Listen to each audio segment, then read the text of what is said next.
Bom dia, boa tarde, boa noite e boa madrugada também. Bem-vindas ao canal do Apressado.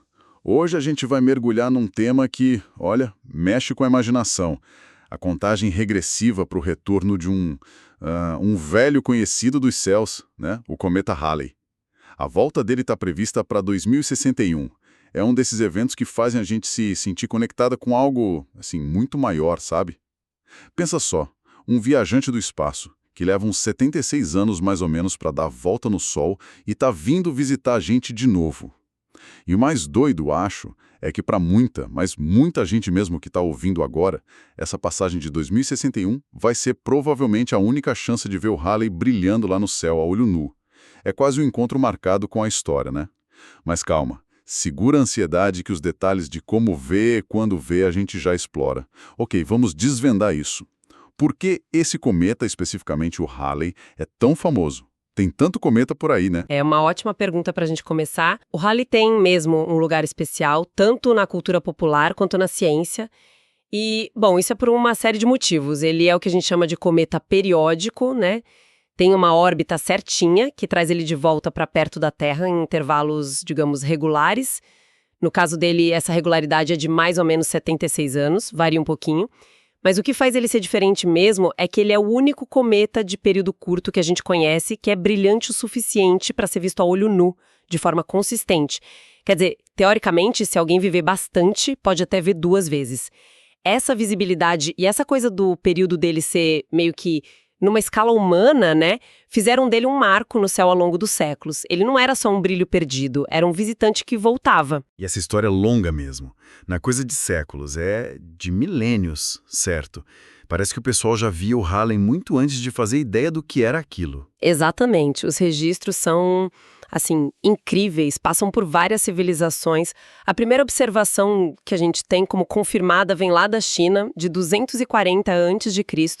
Os astrônomos chineses descreveram tipo uma estrela vassoura no céu. Imagina um mistério na época. Estrela vassoura. Faz todo sentido por causa da cauda. E ele foi aparecendo em momentos importantes, né? Sim, ele foi meio que uma testemunha silenciosa de muita coisa. Tem registro dele aparecendo em 66 d.C., um pouco antes da queda de Jerusalém, o que com certeza gerou interpretações na época. Mas talvez o exemplo mais famoso seja a representação dele na tapeçaria de Bayeux, sabe? Aquela que conta a história da conquista da Inglaterra pelos normandos em 1066. Sei.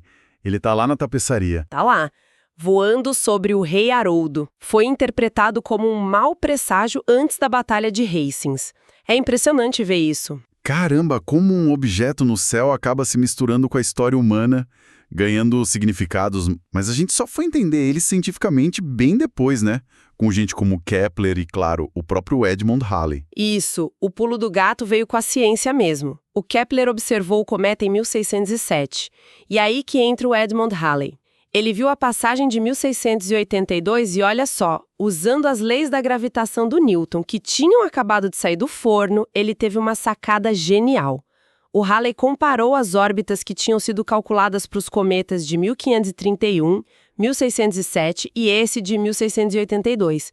E ele notou que eram muito parecidas. Aí ele pensou, e se não forem 3 cometas diferentes? E se for o mesmo cometa voltando? Com base nisso, ele fez uma previsão super ousada para a época. Disse que o cometa ia voltar lá para o final de 1758 ou comecinho de 1759. E ele acertou. Deu certo a previsão. Acertou em cheio, quer dizer, ele mesmo não viu, né? O Edmund Halley morreu em 1742. Mas o cometa foi redescoberto na noite de Natal de 1758 por um astrônomo alemão, o Johann Palitz. Foi, assim, um trunfo. A primeira vez na história que alguém previu a volta de um cometa e acertou. Uau! Isso não só deixou o nome do Halley para sempre ligado ao cometa, como foi uma prova espetacular da mecânica celeste do Newton. Sabe, aquelas leis matemáticas que dizem como a gravidade mexe com os planetas. Então, descobriram que valia para os cometas também. Mostrou que o universo tinha uma ordem, era previsível, não era só coisa aleatória ou divina. Que virada para a ciência. E depois disso, as passagens continuaram, mas cada uma foi uma experiência diferente, né? A de 1910, por exemplo, parece que foi bem marcante. A 1910 foi um evento e tanto. O cometa passou bem perto da Terra, uns 22,5 milhões de quilômetros. Isso é pertinho, em escala astronômica. O resultado foi que ele ficou super brilhante. Os relatos falam em magnitude perto de zero. E aqui, só para lembrar, na astronomia, quanto menor o número da magnitude, mais brilhante é o objeto. Zero é muito brilhante, tipo as estrelas mais fortes que a gente vê à noite. Dizem até que ele ficou mais brilhante que isso, talvez negativo. Nossa, deve ter sido uma visão incrível, mas teve um lado meio tenso também, né?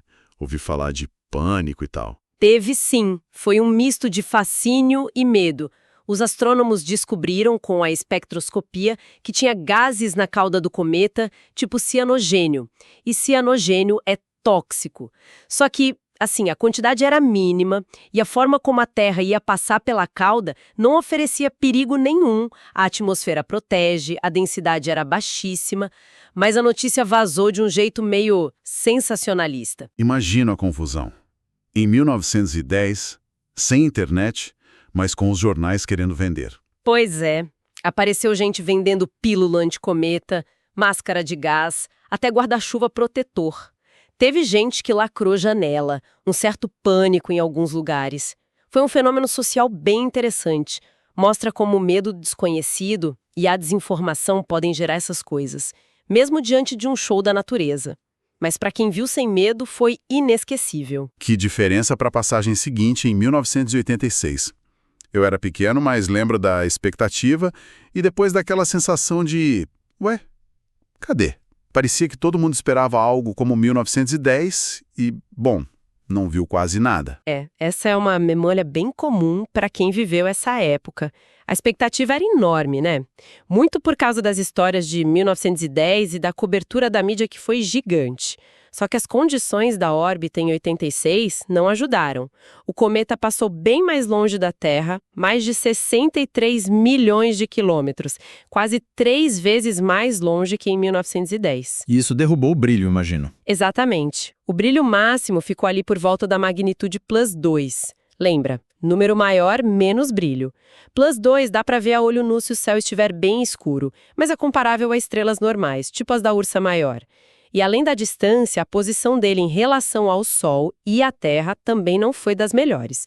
E claro, um fator que em 1910 não era tão forte, a poluição luminosa das cidades, já atrapalhava bastante a visão do céu para muita gente.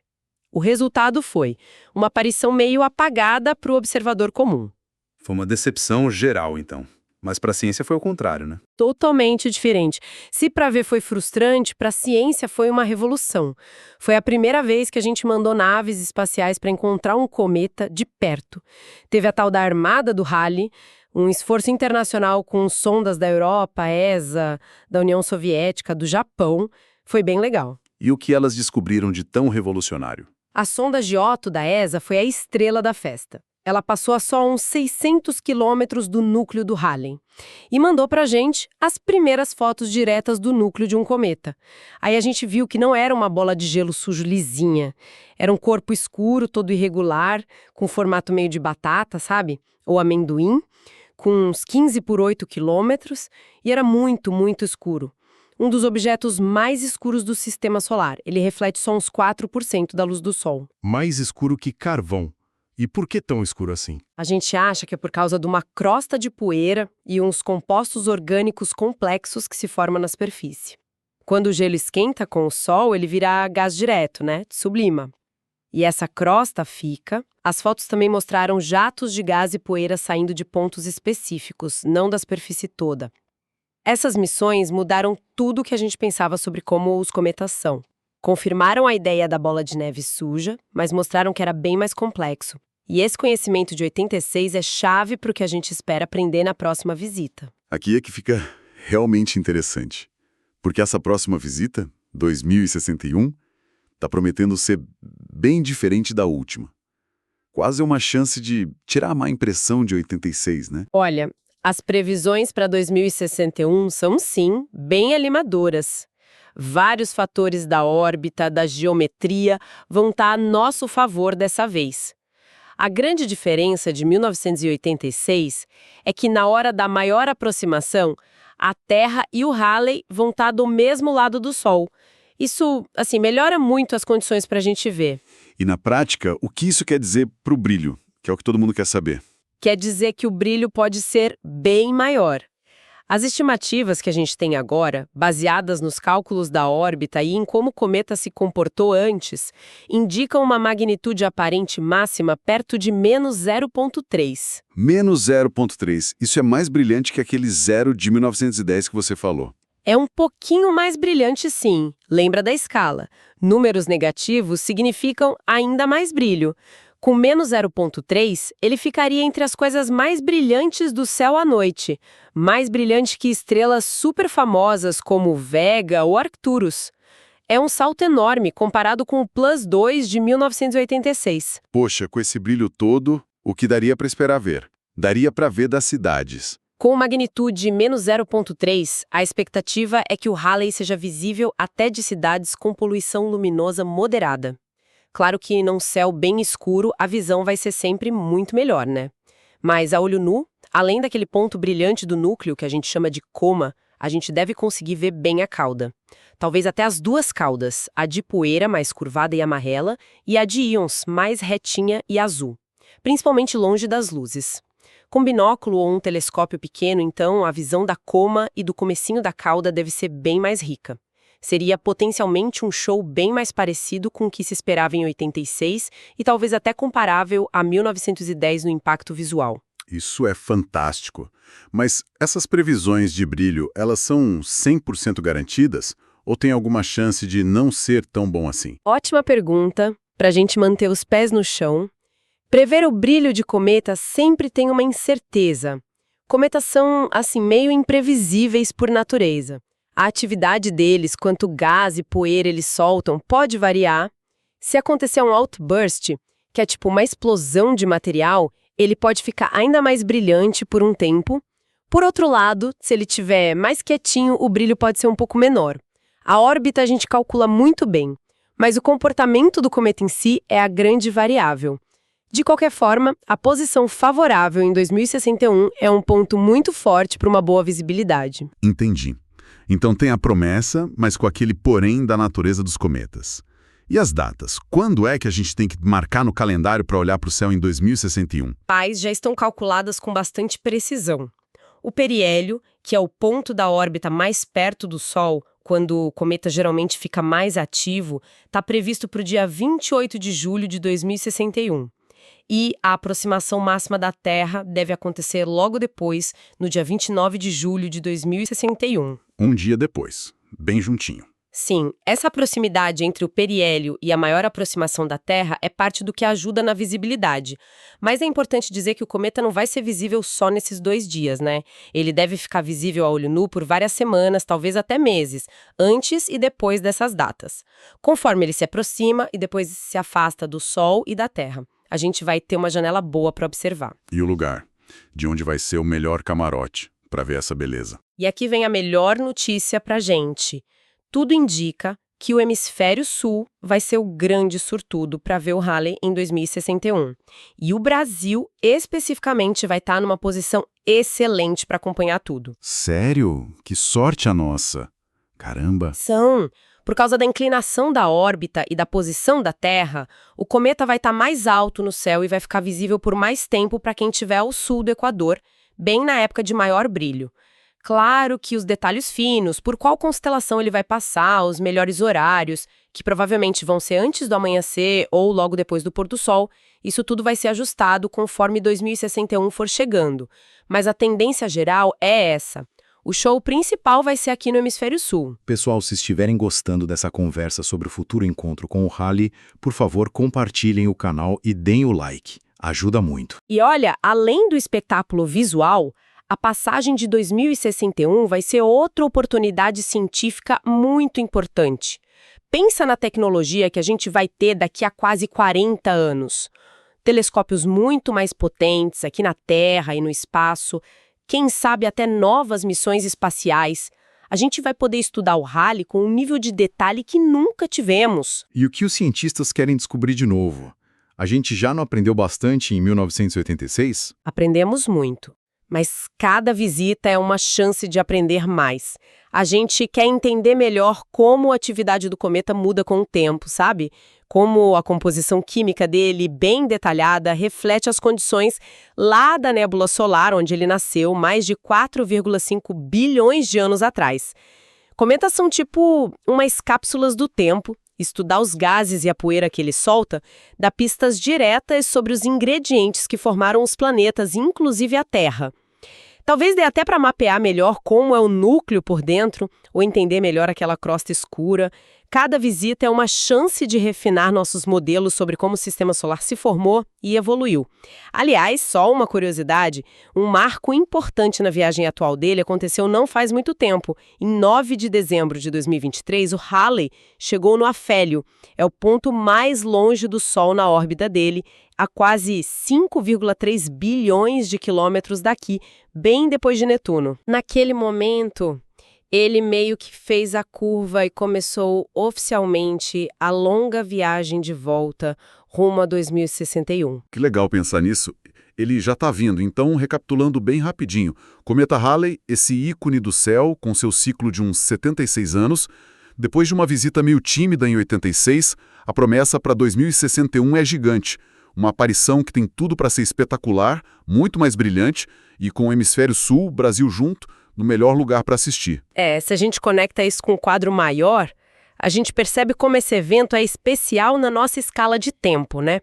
76 anos pode parecer pouco para o universo, mas para a gente é uma vida inteira. Para a grande maioria das pessoas vivas hoje, 2061 vai ser a única chance real de ver o cometa Halley a olho nu. É verdade. Quem viu em 86, se ainda estiver por aqui, talvez veja de novo. Mas quem nasceu depois, ou era muito criança, vai ter em 2061 a sua chance. A única. Exato. A próxima vez que ele aparece depois de 2061 vai ser só lá por 2134. E olha que curioso, os cálculos iniciais sugerem que essa passagem de 2134 pode ser ainda melhor em termos de distância da Terra. Talvez ele chegue a só uns 13 ou 14 milhões de quilômetros. Poderia ser ainda mais brilhante. Mas claro, isso já é história para os nossos netos, bisnetos. A nossa janela é 2061. Pensar nisso dá uma sensação de conexão, né? Não só com o espaço, mas com as gerações que já viram esse mesmo cometa e com as que ainda vão ver. É um privilégio poder esperar por isso e, quem sabe, ver um evento astronômico com tanto peso histórico e que promete ser tão bonito. É um jeito de lembrar, com humildade, do tamanho do tempo e do espaço, e do nosso lugarzinho consciente nisso tudo. E você, o que acha? Tá na expectativa para 2061? Acredita que a tecnologia vai deixar a experiência ainda mais legal, mesmo que ver a olho nu seja o principal? Concorda com isso?